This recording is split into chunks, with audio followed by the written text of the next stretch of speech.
Wake up to reality. Nothing ever goes as planned in this accursed world. If you are confuse between SSC and UPSC और सोच रहे हो कि दोनों को साथ में लेके प्रिपेयर करना है, so this video is for you guys. Hey guys, welcome back to my channel. This is Vanshika, preparing for CSC 2026, and I hope you are doing really well in your studies. So in this video, I'll be sharing my thoughts on UPSC versus SSC, and there are so many things that I want to be discussed with you. So let's start this video. अब कई लोग बोलते हैं कि SSC बहुत easy है, एक साल में क्रैक हो जाता है, और कई लोग बोलते हैं कि यूपीएससी तो टफेस्ट एग्जाम है इंडिया का, इतना टाइम लगता है, तुम्हारे पास की बात नहीं है. बहुत सारे थॉट्स के फ्लक्चुएशन है. बट अब कोई ऐसा स्टूडेंट है जिसने क्लास 12th करी है और उसके घर में भी कोई नहीं है समझाने के लिए, है ना, और इंट्रोवर्ट भी है मेरी तरह, सबसे डिस्कस भी नहीं कर सकता कि उसके थॉट्स क्या है ना. तो इतने सारे थॉट्स के फ्लक्चुएशन में एक्चुअल रियलिटी जो वो एस्पिरेंट है जो आगे जाके तैयारी करना चाहता है वो समझ नहीं पाता है ना. तो कैसे समझे अब एक्चुअल रियलिटी. मैं ये नहीं बोलूँ कि मेरी वीडियो के थ्रू उसको सब समझ में आ जाएगा, नहीं, बस मैं एक रिलेट कराने की कोशिश कर रही हूँ क्योंकि ये सिचुएशन मेरे साथ भी रही थी. मेरे को उस समय राइट गाइडेंस नहीं मिली, बट मैं चाहती हूँ कि थ्रू दिस वीडियो मेरे कुछ थॉट्स, मैंने जितना अभी तक सीखा समझा, वो मैं इस वीडियो में शेयर कर सकूँ. और मे बी अगर कोई इस सिचुएशन में स्टक है तो कुछ चीज़ें यहाँ से लेके समझ के वो मे बी वहाँ से बाहर निकल सकता है. इस वीडियो में मैं यही बताऊंगी कि एसएससी वर्सेस यूपीएससी क्या राइट स्ट्रैटेजी होनी चाहिए, कहाँ पे किसको चूज करें, क्या दोनों एग्जाम साथ में प्रिपेयर करे जा सकते हैं, and what to start first, और अगर यूपीएससी करना है तो फाइनेंशियल स्टेबिलिटी के लिए क्या एसएससी करना सही है, कब करना सही है, क्या राइट डायरेक्शन होनी चाहिए. तो ये सारी चीज़ें आज हम इस वीडियो में शेयर करने वाले हैं. सो जल्दी से वीडियो को लाइक कर दो, शेयर कर दो with your friends, and subscribe भी कर दो अगर नहीं करा है तो, बिकॉज देयर आर ज़्यादातर ऑडियंस वही है जिन्होंने सब्सक्राइब नहीं किया हुआ है. So let's start the video. So the biggest confusion is कि हमें किस एग्जाम की प्रिपरेशन करनी चाहिए. देखो, कई बार गोल तो क्लियर होता है कि यूपीएससी करना है, हमको एसएससी सीजीएल ही करना है, बट कभी कभी दिल में क्या होता है, डाउट होता है कि कंपटीशन बहुत टफ है, सिलेबस बहुत वास्ट है, ये है वो है, बहुत सारे एक्सक्यूजेस हम खुद को देते हैं. बट एक्चुअल रियलिटी को ना हम उसकी जो प्रैक्टिकल चीज़ें होती है वो हम काउंट ही नहीं करते हैं. अब जैसे एसएससी एग्जाम है, काफ़ी सारे वेरिएशन है, सीजीएल है, सीएचएसएल है, एमटीएस है, सीपीओ है, स्टेनो है, बहुत सारे एग्जाम्स हैं, है ना. हर साल 25 से 35 लाख फॉर्म अप्लाई हो रहे हैं, और जो एक्चुअल सीट है वो कितने को मिल रही है, 10 से 13 हज़ार. इससे ज़्यादा रेयर ही होता है कि मिल जाए सीट, है ना. तो इतने फॉर्म्स में इतनी सीट मिल रही है. एंड इसके बियॉन्ड हम देखें, सिलेबस है, सिलेबस पैटर्न बहुत सिंपल है, मैथ्स, इंग्लिश, जीएस, रीजनिंग, बस ये है. और स्ट्रॉन्ग आपको 3 सब्जेक्ट करने हैं, बाकी तो जीएस तो सबका ऊपर नीचे होता रहता है. तो एग्जाम पैटर्न काफ़ी सिंपल है ना. बट कट ऑफ हाई जा रही है, क्यों? क्योंकि इतना कॉम्पिटिशन टफ है. ऑन द अदर हैंड अगर हम बात करें यूपीएससी सीएससी की, तो हर साल कितने फॉर्म्स अप्लाई होते हैं, आई थिंक 10 से 12 लाख फॉर्म अप्लाई होते हैं. एंड एक्चुअल सीट कितनों को मिलती है, 700 से 1000 के बीच में, 700 to 1000 के बीच में आपको एक्चुअल सीट मिल रही है. सिलेक्शन रेशियो सिर्फ 0.01% है. तो अभी देखो कंपटीशन कहाँ टफ है, सीजीएल में या यूपीएससी में? आप कमेंट सेक्शन में लिख के बताना. अब बात करें यूपीएससी की, तो सिलेबस काफ़ी वास्ट है ना. प्रिपेयर करने में ही आपको 1.5 साल का टाइम लगने वाला है, और अनसर्टेन रिजल्ट रहते हैं, है ना. कुछ पता नहीं है कि 1 साल में होगा, 2 साल में होगा. देखो, प्लानिंग तो सब यही करके आते हैं कि फर्स्ट एंड लास्ट अटैम्प्ट देंगे, है ना, पहले और आखिरी अटैम्प्ट होगा हमारा ये. और प्रिपरेशन भी यही सोच के करनी चाहिए कि बस लास्ट अटैम्प्ट है यही. बट अगर इन सारे चीज़ों के बीच में एट द एंड जब प्रिपरेशन आपने कर ली, रिजल्ट आने के दिन नहीं भी हुआ, 1 मार्क्स से रह गया, 2 मार्क्स से रह गया, तो उस चीज़ों को लेकर आपको स्ट्रेस नहीं लेना है, बिकॉज प्रैक्टिकल चीज़ें तो काउंट करो कि एक्चुअल में रियलिटी क्या है, कॉम्पिटिशन कितना है ना. तो उन चीज़ों को काउंट करो और स्ट्रेस नहीं लेना है कि नहीं हुआ, मे बी आपका थोड़ा सा रह गया हो, नेक्स्ट टाइम आप और बेटर कर पाओ, है ना. क्योंकि अगर 70 to 80% आपकी हार्डवर्क है, कंसिस्टेंसी है, डेडिकेशन है, इसके साथ ही प्लस 10 to 20% आपका गुड लक भी काम करता है. So this is the actual reality of competitive exams. तो आई होप आप इन चीज़ों का एक मतलब समझ में आ गया होगा आपको कि कंपटीशन टफ है, but only smart strategies can crack it. देखो, नोट करने की बात एक यहाँ पर है कि if you want financial stability before UPSC, so आपको एसएससी सीजीएल करना चाहिए. बट एसएससी सीजीएल करना कैसे चाहिए, इसके लिए एक मैं गाइडेंस बताती हूँ. अगर आप हो कॉलेज के फर्स्ट ईयर में, ठीक है, आपके पास 3 साल है, first year, second year, third year, इन 3 साल को आपको बड़े स्मार्टली यूटिलाइज करना पड़ेगा. वो कैसे? एंड इफ आपका गोल है आगे जाके यूपीएससी भी करना है, बट यूपीएससी से पहले भी फाइनेंशियल स्टेबिलिटी के लिए हो जाए, तो वहाँ पे आपको क्या चीज़ करनी है, आपको फर्स्ट एंड सेकंड ईयर में अच्छे से डेडिकेशन के साथ एटलीस्ट 7 आवर्स देने पड़ेंगे. ठीक है, उन 7 आवर्स में आपको 2 साल में एसएससी का पूरा सिलेबस कंप्लीट करना पड़ेगा. बहुत ईजिली हो जाएगा, क्योंकि अगर आप डेली 8 घंटे दे के भी कंप्लीट करते हो तो 10 से 11 महीनों में सिलेबस कंप्लीट हो जाता है. तो वैसे भी आपके पास 2 साल है, फर्स्ट ईयर सेकंड ईयर. ठीक है, फर्स्ट ईयर सेकंड ईयर में आप अच्छे से सिलेबस कंप्लीट कीजिए, प्रैक्टिस कीजिए, मॉक टेस्ट दीजिए, ठीक है, और अपना मैथ्स इंग्लिश और रीजनिंग इसको बहुत अच्छे से स्ट्रॉन्ग कर लीजिए.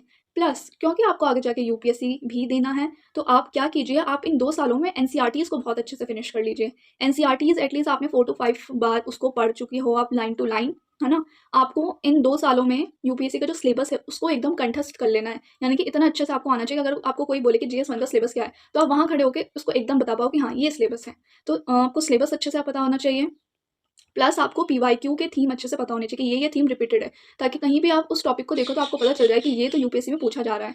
प्लस आपको क्या करनी है, न्यूज़पेपर हैबिट को बिल्डअप करना है, और न्यूज़पेपर हैबिट आपकी एकदम से बिल्ड नहीं होगी। फर्स्ट ईयर के 6 टू 7 8 मंथ आप दीजिए कि आप यूट्यूब वीडियोस देख रहे हैं, अब द हिंदू का एडिटोरियल सुन रहे हैं, या कुछ भी आप करंट अफेयर से रिलेटेड चीज़ें सुन रहे हैं, जब वो 6 7 8 मंथ तक आप करते रहोगे कंटिन्यूअसली, तब आपका एक बैकग्राउंड प्रिपेयर होगा, तब जाके कहीं आपको न्यूज़पेपर समझ में आएगा। ऐसे ही नहीं कि डे 1 से आपने द हिंदू पढ़ा और वो आपको समझ में आने लगा, तो चीज़ें ऐसे नहीं काम करती हैं।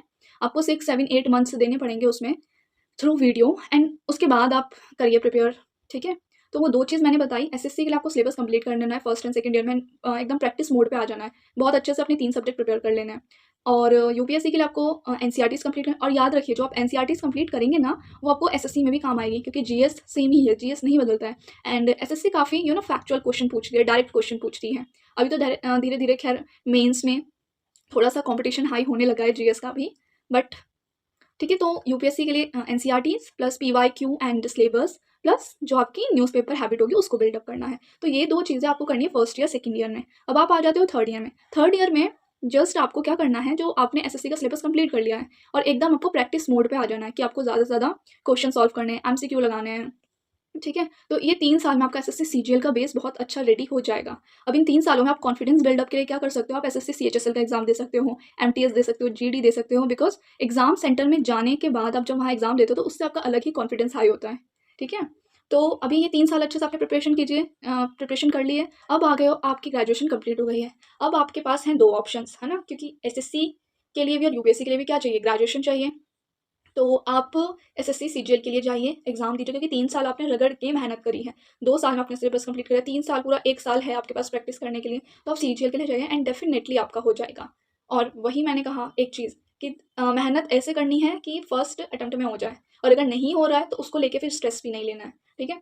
तो ग्रेजुएशन के बाद आप जाइए फॉर सीजीएल, एंड जब आप 3 साल इतने अच्छे से एसएससी सीजीएल की प्रिपरेशन कर चुके होंगे, तो तो क्या होगा, ग्रेजुएशन के बाद आपको इतना टाइम देने की ज़रूरत नहीं है। आप 2 आवर्स दीजिए डेली के, बस एमसीक्यू तो सॉल्व करना है और मिस्टेक्स अपनी एनालाइज़ करनी है, तो उसमें आपको ज़्यादा टाइम नहीं देना है। एंड आफ्टर ग्रेजुएशन आप पूरा शिफ्ट कर दीजिए कि आपको आगे यूपीएससी करना है, तो यूपीएससी की प्रिपरेशन आप स्टार्ट कर दीजिए अपनी आफ्टर ग्रेजुएशन। उसमें आपको एटलीस्ट 1.5 ईयर्स लग जाएँगे। तो ये तो रहा कि अभी हमारे पास पूरे ग्रेजुएशन के ईयर है, first year, second year, third year, तो कैसे प्रिपेयर करें। आगे तो यूपीएससी क्लियर करना है, सॉर्ट आउट है, बट अभी हमें पहले जॉब सिक्योरिटी चाहिए, तो ये कर लेना चाहिए। तो ये तो रहा एक थॉट। आई होप ये जिसका भी डाउट रहा होगा क्लियर हो गया होगा। अभी मैं बात करूँ थॉट 2 की, कि क्या दोनों को साथ में प्रिपेयर करना ईज़ी है?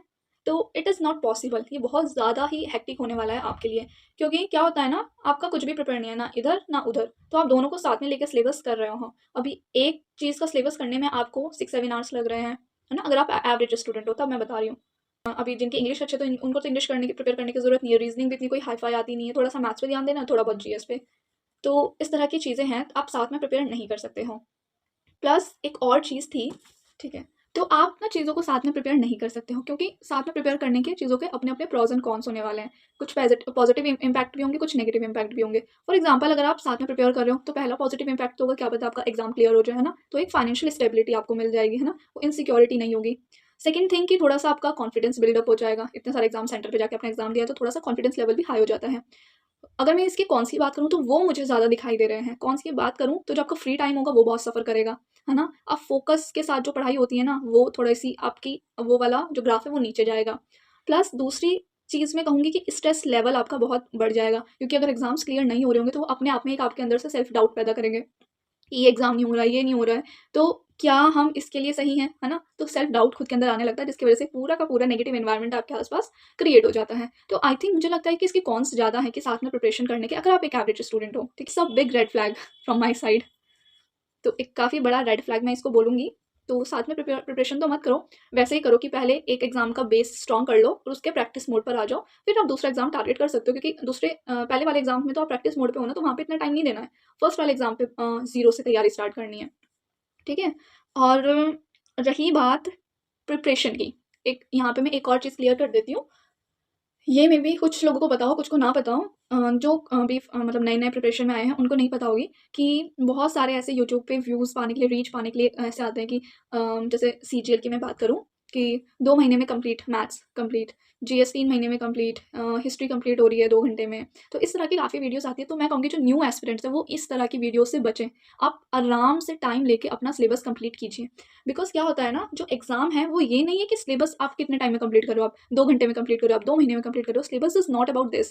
सिलेबस है कि आपके क्वेश्चंस कितने सॉल्व हो रहे हैं, है ना? कि क्वेश्चन सॉल्व हो भी पा रहे हैं, नहीं हो पा रहे। There are so many aspirant जिनका सिलेबस कंप्लीट है, बस क्वेश्चन सॉल्व नहीं हो पा रहे। क्यों? क्योंकि जब सिलेबस कंप्लीट करने की बारी थी तब उन्होंने राइट चीज़ों को मतलब ठीक से बैलेंस करके नहीं किया है। सो एक चीज़ समझना कि जो सीजीएल है या एसएससी का कोई भी एग्जाम है, सिलेबस कंप्लीट करने में ही 8 टू 9th मंथ आपको लगेंगे। उसके बाद इतना टाइम देने के बाद आप प्रैक्टिस मोड पे होंगे, तब आपकी रियल प्रिपरेशन स्टार्ट हो गई। सेम थिंग यूपीएससी में है, 1.5 ईयर्स मिनिमम लगेगा ही लगेगा उस सिलेबस को कंप्लीट करने में। उस 1.5 ईयर के बाद जो एक्चुअल रियल प्रिपरेशन है, जब आपने उस सारी चीज़ों को जान लिया, समझ लिया, फिर आपकी रियल प्रिपरेशन, उतना टाइम इन्वेस्ट करने के बाद रियल प्रिपरेशन स्टार्ट होगी, जो प्रैक्टिस मोड आपका होगा। ठीक है? तो एग्जाम इज़ नॉट अबाउट कि सिलेबस कब कितना कंप्लीट हो रहा है, कितने दिनों में कंप्लीट हो रहा है। सिलेबस इज़ अबाउट कि क्वेश्चंस कितने सॉल्व हो रहे हैं, कितने अच्छे से, कितनी एक्यूरेसी के साथ आपके क्वेश्चन सॉल्व हो रहे हैं। सो आई थिंक मैंने चीज़ें डिस्कस कर दी हैं, और शायद कुछ चीज़ें छूटी हैं। अगर छूटी हैं तो प्लीज़ मुझे कमेंट सेक्शन में बताना कि इस वीडियो में और क्या भी मैं डाल सकती थी और किस बारे में मैं बात कर सकती थी। आई गेस इतना ही था। वैसे तो मैंने लिख के रखा था कि ये मैं डिस्कस करूँगी, और आई होप कि मैंने सब डिस्कस कर लिया है। सो या that's all for this video. और एक फाइनल एडवाइस कि विच path is right for you, क्या रास्ता आपके लिए सही होने वाला है। सो हाँ, फाइनेंशियल स्टेबिलिटी की इसमें थोड़ी सी बात कर लेते हैं कि अगर यूपीएससी से पहले यू वांट फाइनेंशियल स्टेबिलिटी, है ना, तो एक तो एसएससी अच्छा ऑप्शन है कि सीएचएसएल कर लो या सीजीएल कर लो बेस प्रिपेयर करके। बट क्या है ना, ये सारे एग्जाम की ना एक साइकिल है। अगर आप इस साइकिल में फंस गए तो there are so many self doubt create होंगे, तो यहाँ से आप फिर यहाँ नहीं पहुँच पाओगे जहाँ आपको यूपीएससी में जाना है ना। तो क्या होगा, इस साइकिल से बचने के लिए अगर आपके पास ऐसा नहीं है कि आप ही को करना है, घर के सारी रिस्पॉन्सिबिलिटी आपके पास है, तो आप अदर ऑप्शंस भी ट्राई कर सकते हैं फाइनेंशियल स्टेबिलिटी के लिए, थोड़ा बहुत अपना खर्चा निकालने के लिए। तो फर्स्ट ऑप्शन मैं सजेस्ट करूँगी कि होम ट्यूशन। आप आराम से 15 से 20 हज़ार रुपये ईजिली अर्न कर सकते हैं, है ना। दूसरा मैं सजेस्ट करूँगी यूट्यूब चैनल का। वैसे मेरा चैनल मोनेटाइज नहीं है, बट जितने भी चैनल मोनेटाइज हैं वो काफ़ी अच्छा अर्न कर रहे हैं। वो मेरी तरह ट्यूशन्स ही पढ़ाया करते थे, बट अब उन्होंने ट्यूशन्स को साइड करके वो यूट्यूब से अर्निंग कर रहे हैं। ठीक है, तो ये अच्छा ऑप्शन हो सकता है। तीसरा ऑप्शन हो सकता है if your English is good, तो आप उसकी क्लासेस दे सकते हैं। फोर्थ ऑप्शन प्राइवेट सेक्टर का कहूँगी, बट वो काफ़ी टाइम टेकिंग होगा। आप सिर्फ उन्हीं चीज़ों पे फोकस कीजिए जहाँ पे आपको कम टाइम देके ज़्यादा रिटर्न मिल रहा है। ठीक है, तो ये कुछ ऑप्शंस हो सकते हैं अपार्ट फ्रॉम एसएससी, क्योंकि एक पूरा वो भी साइकिल है। ठीक है, तो अगर आपको अच्छे से स्टेबिलिटी चाहिए तो सीजीएल के लिए डेफिनेटली जाओ राइट टाइम पे। बट नहीं चाहिए और टाइम अच्छा खासा है आपके पास, ऐसा कोई लोड भी नहीं है, तो थोड़ा बहुत इन चीज़ों से भी टाइम चल जाएगा अगर आपको वहाँ पहुँचना है तो। ठीक है, सो ये थी कुछ चीज़ें। आई होप सब क्लियर होगा, है ना। मेरी बातों के थ्रू थोड़ा सा आपके थॉट्स में क्लियरिटी आई होगी। मैं ये नहीं बोल रही हूँ मैं कुछ महान सो कॉल्ड डी टाइप या मैम टाइप हूँ, नहीं। आप ही की तरह एक एस्पिरेंट हूँ जो सिर्फ जितना अभी तक सीखा है वो आपसे चीज़ें शेयर कर रही हूँ। And yeah that's all. सो अगर आपको वीडियो हेल्पफुल लगा होगा तो प्लीज़ इसको लाइक शेयर सब्सक्राइब कीजिए, और अपने फ्रेंड्स के साथ शेयर कीजिए वीडियो अगर आपको लगता है ना, उनको भी थोड़ी सी क्लैरिटी मिलेगी। एंड कमेंट सेक्शन सभी के लिए ओपन है, अपने थॉट्स आप वहाँ पे रिप्रेजेंट कर सकते हैं। And yeah that's all for this video. If you guys want this type of relatable content, and I think useful भी है ये, इस तरह के कंटेंट आपको चाहिए, sorry I don't have a tripod. So अगर इस तरह के आपको रिलेटेबल एंड यूजफुल कंटेंट चाहिए तो कमेंट सेक्शन में बताना, आगे मैं इस तरह की वीडियोस और लेके आया करूँगी। अभी तो मैं सोच रही हूँ कि स्टडी व्लॉग्स में डालना स्टार्ट करती हूँ। ठीक है, और yeah that's it. Thank you for supporting me, और thanks for watching this video तब। And yeah that's all. Happy learning, bye bye.